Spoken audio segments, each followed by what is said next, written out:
আমার সম্মানিত বিজ্ঞ সহকর্মীবৃন্দ এবং আমার স্নেহাস্পদ শিক্ষার্থীবৃন্দ, আসসালামু আলাইকুম। আজকে ইংরেজি বিভাগের নিউ গভর্নমেন্ট ডিগ্রি কলেজের ইংরেজি বিভাগের 18-19 সেশনের শিক্ষার্থীদের বিদায় বেলা। এই বিদায়ের এই মাহেন্দ্রক্ষণে, এই মিশ্র অনুভূতির এই সময়ে আমরা একই সাথে এটা একটা আনন্দের উপলক্ষ এবং একই সাথে কষ্টের উপলক্ষ। আনন্দের উপলক্ষ এই কারণে যে তোমরা তোমাদের গ্র্যাজুয়েশনের শেষ পর্যায়ে পৌঁছে গিয়েছো, আর কষ্টের উপলক্ষ এই কারণে যে তোমরা যেভাবে এখানে ক্লাস করছিলে, পরীক্ষা দিচ্ছিলে, এই কলেজের স্টুডেন্ট হিসেবে সবসময় নিজেদের পরিচিত করছিলে, সেটা হয়তোবা নতুন যেভাবে বলেছে আগের মতো এত শক্তিশালী দাবি নিয়ে হয়তো করতে পারবো না। তো আমি নতুনের সাথে সম্পূর্ণ একমত না, বিকজ আমি যখন রাজশাহী ইউনিভার্সিটিতে এখনও যাই, ওটা আমার শিক্ষা প্রতিষ্ঠান ছিল। আমি সবসময় বলি এটা আমার ইউনিভার্সিটি। আমরা এই কলেজের শিক্ষক। আজকে আমি এখানে 2 বছর আগে এসেছি। তোমরা যারা বিদায় নিচ্ছ, তোমাদের সাথে আমার খুব বেশি ইন্টারাকশান হয়নি, অল্প হয়েছে। জুনিয়রদের মধ্যে এটা হয়েছে বেশি। তো আমি এখানে এসেছি 2 বছর হলো, আবার কখন কোথায় চলে যাব ঠিক নাই। আমি কিন্তু অন্য কলেজে চলে যাওয়ার পর কখনোই এটা কোনোদিনও দাবি নিয়ে বলতে পারবো না যে এই কলেজকে আমি দেখিয়ে কখনো বলবো না যে নিউ গভর্নমেন্ট ডিগ্রি কলেজ আমার কলেজ। কিন্তু আমি যে কলেজে পড়াশোনা করেছি সেই কলেজকে দেখে আমি সবসময় বলবো এটা আমার কলেজ, আমৃত্যু বলবো এটা আমার কলেজ। তাহলে এই কলেজে আমাদের চাইতে তোমাদের দাবি বেশি, তোমাদের অধিকার বেশি। তোমরা এই কলেজের স্টুডেন্ট। আমি মনে হয় আমার কথাটার মিনিংটা তোমাদের বোঝাতে পেরেছি। সুতরাং আজকে বিদায়ের দিনে খুব কষ্ট বুকে নিয়ে যাওয়ার কোনো প্রয়োজন নেই। তুমি আনন্দ নিয়ে যাও, সুখ নিয়ে যাও যে আমি এই কলেজের স্টুডেন্ট। আর আমরা তোমাদের শিক্ষক ছিলাম। আমি এই ডিপার্টমেন্টে এসে খুব যে বিষয়টা আমার খুব চোখে পড়েছে যে ইংরেজি বিভাগের যে শিক্ষক মণ্ডলী, আমাদের হেড অফ দ্য ডিপার্টমেন্ট থেকে শুরু করে তোমাদের প্রশান্ত স্যার পর্যন্ত, from the senior most to the junior most, প্রত্যেকেই কিন্তু তোমাদের প্রতি অত্যন্ত ডেডিকেটেড এবং অত্যন্ত আন্তরিক। কারণ আমাদের জন্য খুব দুঃখের বিষয় হচ্ছে আমরা তোমাদের ক্লাসরুমে দেখতে পাই না, কিন্তু আমরা যখন তোমাদেরকে কোনো পথ প্রদর্শন করি, যখন পড়াই, আমরা কিন্তু আমাদের সবার সর্বোচ্চটা দেওয়ার চেষ্টা করি এবং আমরা সবাই চেষ্টা করি যে তোমাদেরকে কিভাবে আরও ভালোভাবে শেখানো যায়। বা যে এটা সত্য কথা, একটা সত্য আমাকে স্বীকার করতে হবে, আমি এটা শিক্ষক মণ্ডলীর পক্ষ থেকে এবং শিক্ষা ব্যবস্থার পক্ষ থেকে আমাকে স্বীকার করতে হবে যে আমাদের সেক্রেটারি মহোদয়, আমাদের প্রিন্সিপাল, ভাইস প্রিন্সিপাল স্যার সহ অনেকেই একটা পরামর্শ দিয়েছেন, তোমরা ঠিকমতো ক্লাসে আসো। কিন্তু আমি স্টুডেন্টদের জায়গা থেকেও তো দেখতে হবে যে আমাদের ক্লাসের পরিমাণটা হয় অত্যন্ত নগণ্য। এটা আমাদের স্বীকার করতে হবে। ক্লাসরুমের সংকট বিভিন্ন কারণে। তারপর আমাদের এই কলেজটা একটা পরীক্ষা কেন্দ্র, ফলে পর্যাপ্ত ক্লাস হয় না, এটাও সত্য। কিন্তু যে কটা ক্লাসই হয়, তোমরা যারা বিদায় নিচ্ছ তারা পর্যাপ্ত ক্লাস পাওনি, এটা ঠিক আছে।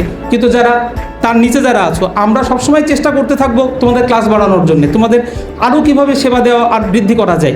কিন্তু সীমাবদ্ধতাগুলো তোমরা অস্বীকার করতে পারছি না। তো এই শত সীমাবদ্ধতার মধ্যেও যে কটা ক্লাসই হয়, তোমরা ক্লাসগুলোতে যদি ঠিকমতো আসো, একটা ক্লাসও তোমাদের জন্য অনেক ভ্যালুয়েবল। একটা ক্লাসেও তুমি যদি বসো, তোমার টিচারদের কথা শোনো, সেটা কিন্তু অনেক ভ্যালুয়েবল। এই ভ্যালুটা কিন্তু তোমাদের বুঝতে হবে।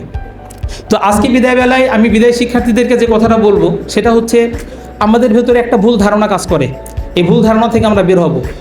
আমি দুটো বিষয়ে কথা বলবো, একটা মানুষ হওয়ার জন্যে আর একটা সফল মানুষ হওয়ার জন্য। সফল বলতে বৈষয়িক দিক থেকে সফল।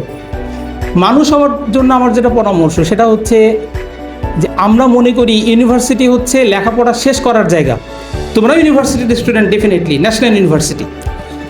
ইউনিভার্সিটি হচ্ছে লেখাপড়া শেষ করার জায়গা, কিন্তু গোটা বিশ্বজুড়ে, বিশেষ করে ওয়েস্টার্ন ওয়ার্ল্ডে, যে সভ্য পৃথিবীতে, তারা মনে করে ইউনিভার্সিটি হচ্ছে লেখাপড়া শুরু করার জায়গা। ইউনিভার্সিটিতে শিখতে হয় কীভাবে পড়াশোনা করতে হয়, কীভাবে ক্রিটিক্যাল থিঙ্কিং করতে হয়। ইউনিভার্সিটির গ্র্যাজুয়েশন শেষ করার পর একজন ইউনিভার্সিটি গ্র্যাজুয়েট আরও বেশি পড়াশোনা করে, কারণ সে পড়াশোনাটা শিখলো যে এইভাবে পড়াশোনা করতে হয়। পড়াশোনা কিন্তু শেষ হবে না আমাদের। অনার্স শেষ করব, মাস্টার শেষ করবো আর মনে করবো আমার পড়াশোনা শেষ, এটা কিন্তু না। সত্যের অন্বেষণ, সত্যের পেছনে ধাবমান থাকার মানসিকতা আমাদেরকে কিন্তু চিরদিনের জন্য লালন করতে হবে, আমৃত্যু লালন করতে হবে। সত্যের সাধনাই হচ্ছে পড়াশোনাটা আমাদেরকে চালিয়ে যেতে হবে। আচ্ছা, আর একটা বিষয়, যে বৈষয়িক স্বার্থের যে বিষয়টা বলবো, আমাদের স্টুডেন্টরা যে সমস্যায় ভোগে, আমাদের টিচাররা ইতিমধ্যে, আমাদের সম্মানিত শিক্ষক মণ্ডলী তোমাদেরকে কিছু কিছু কথা বলেছেন, যে আমাদের শিক্ষার্থীদের সমস্যা, আমাদের ন্যাশনাল ইউনিভার্সিটির শিক্ষার্থীদের, এবং ন্যাশনাল ইউনিভার্সিটির মধ্যে আবার new government degree college, Rajshahi কলেজও না, যে কারণে এই কলেজের স্টুডেন্ট যারা, তাদের বেশিরভাগই, তাদেরকে যত পরামর্শই দেওয়া হোক, তাদের মনের মধ্যে একটা মানসিক রোগ কাজ করে। এই রোগটার নাম হচ্ছে ইনফেরিয়রিটি কমপ্লেক্স, নিজেকে অন্যদের তুলনায় ছোট মনে করা। এই রোগ থেকে কিন্তু বের হয়ে আসতে হবে, এই রোগ থেকে বের হয়ে আসতে হবে এবং বিশ্বাস করতে হবে যে অন্যেরা পারলে আমিও পারবো। তোমাকে এই বিশ্বাসটা ডেভেলপ করতেই হবে। মনে রেখো, মেধাবী শিক্ষার্থী এবং যাদের মেধা কম, তাদের মধ্যে পার্থক্য কিন্তু মেধায় না। আলবার্ট আইনস্টাইনের মৃত্যুর পর তার ব্রেন নিয়ে গবেষণা করা হয়েছিল। ওকে তার পারমিশন নেওয়া হয়েছিল তার মৃত্যুর আগেই, এবং মৃত্যুর পর তার ব্রেন নিয়ে গবেষণা করা হয়েছিল, যে তার ব্রেনের মধ্যে এমন কি আছে যে কারণে তিনি এত বড় বড় তত্ত্ব দিলেন। তার ব্রেন নিয়ে গবেষণা করে কিছুই পাওয়া যায়নি, এমন এক্সট্রাঅর্ডিনারি কোনো কিছু পাওয়া যায়নি। 8-10 জন মানুষের মতোই তার ব্রেন। তাহলে ভালো স্টুডেন্ট এবং খারাপ স্টুডেন্টের পার্থক্য কিন্তু মেধায় না, পার্থক্য হচ্ছে মনে। তুমি যখন মনের দিক থেকে ডিটারমাইন্ড, তখন তুমি ভালো স্টুডেন্ট। তোমাদের অনার্স শেষ হয়ে গেছে মানে সব শেষ হয়ে গেছে তা কিন্তু না। এতদিন পর্যন্ত তুমি ভালো পারফর্মার ছিলে না মানে তোমার ভালো পারফর্মার হওয়ার পটেনশিয়াল শেষ হয়ে গিয়েছে তাও কিন্তু না। শুধু তোমাকে একবার ডিটারমিনেশনটা, শক্ত ডিটারমিনেশনে দাঁড়াতে হবে, ফার্ম ডিটারমিনেশনটা নিতে হবে। তাহলেই তোমার পক্ষে আগামী দিনে একটা it is possible to make a difference in your life.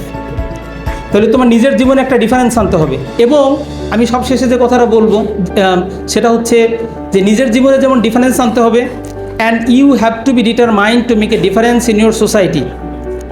Okay, you should be determined to make the utmost contributions to your country and to the world as a whole. Okay, so আমি সব শেষে তোমাদের আজকে বিদায় বেলায় তোমাদের একটা সুন্দর সুবর্ণ সোনালী ভবিষ্যৎ কামনা করছি। তোমাদের জীবন সুখময় হোক, তোমরা সবাই দীর্ঘায়ু হও, তোমাদের জীবন সাফল্যমণ্ডিত হোক, তোমরা তোমাদের নিজেদের জীবনের জন্য আশীর্বাদ হও, এবং তোমাদের পরিবারের জন্য, তোমাদের জাতির জন্য, গোটা বিশ্বের জন্য আশীর্বাদ হও। এই প্রত্যাশা ব্যক্ত করে আমার বক্তব্য শেষ করছি। আসসালামু আলাইকুম।